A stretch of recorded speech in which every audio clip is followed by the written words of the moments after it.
Class 7th में सभी बच्चों का पुनः स्वागत है।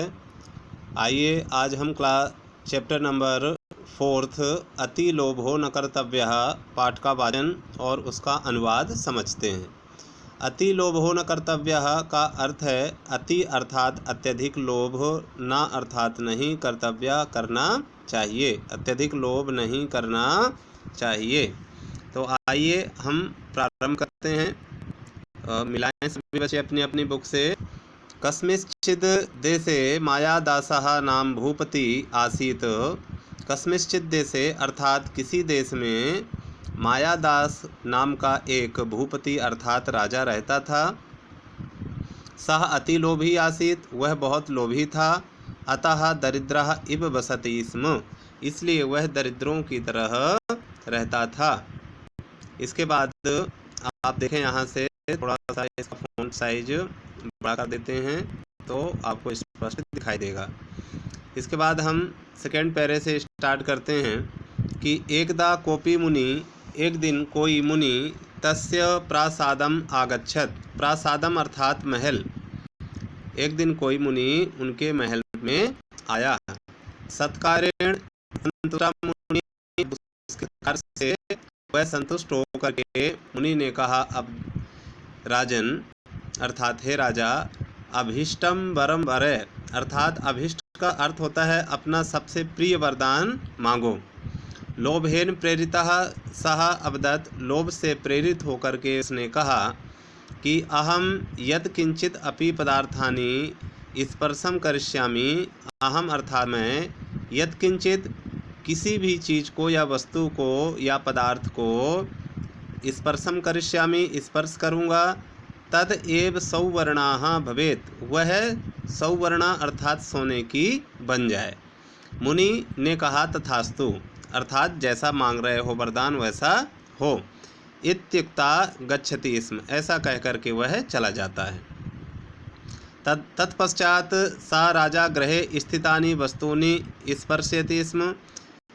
तत्पश्चात अर्थात इसके बाद में राजा गृहे स्थितानि अर्थात घर में स्थित वस्तुओं को स्पर्श करता है।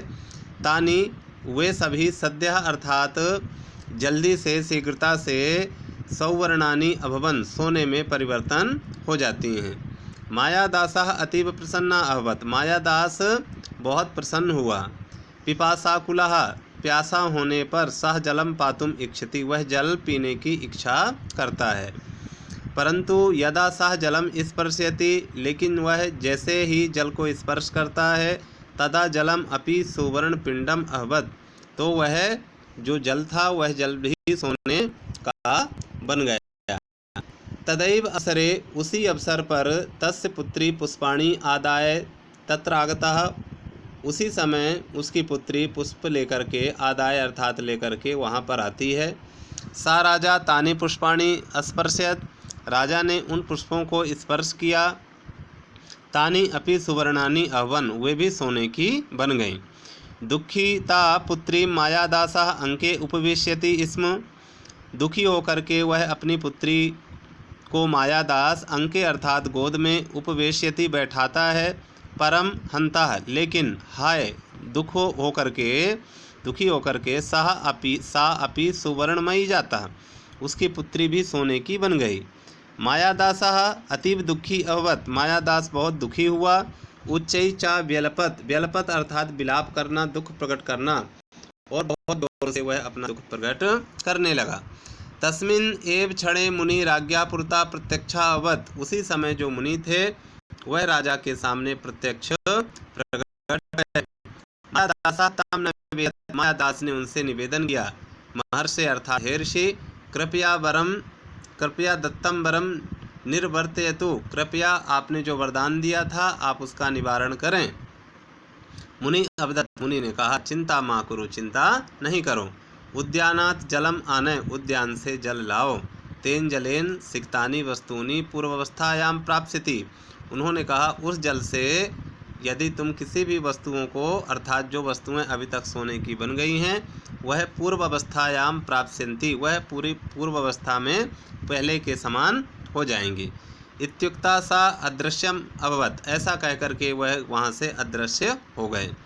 चकिता मायादासः, चकित होकर के मायादास ने तथैव कृतः, उसी प्रकार से किया। सर्वाणि वस्तूनि स्वाप्रकृतिम प्राप्ता, सभी वस्तुएं पुराने या जिस तरीके से पुरानी थी वह सेम वैसी ही परिवर्तित हो गईं। तस्या पुत्री अपि स्वरूपम प्राप्य, है ना, पितु समीपे अगच्छत, पुत्री ने भी अपने स्वरूप को प्राप्त करके अपने पिता के पास में गई।